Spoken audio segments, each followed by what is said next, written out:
بتخاف، محدش يصوت على بنتي وانا قلت اهو.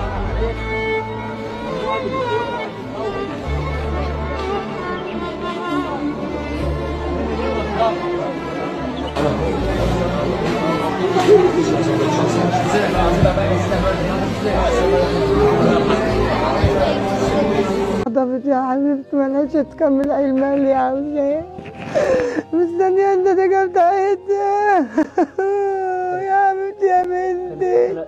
ثالثة هندسة. كانت رايحة تالتة ودت سنتين في السيدة زينب عشان تروح المعهد عشان تكمل هندسة. هي كانت مخلصة دبلوم.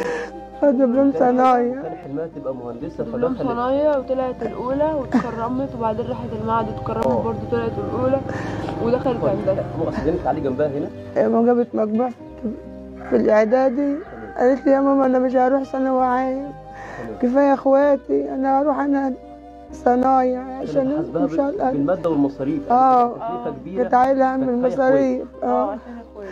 فدخلت دبلوم وذاكرت كويس وكانت جايبة مجموع ثانوي عام وما دخلتوش.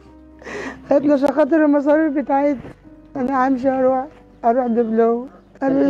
لازم تعمل معادلة عشان تدخل الهندسة. رسوماتها جميلة كانت تبقى مهندسة جميلة.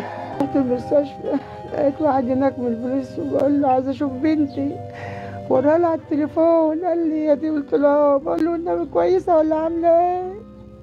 قال لي أنا هجيب المفتاح وافتح لك عليه افتح لك عليه وهي في التلاجة.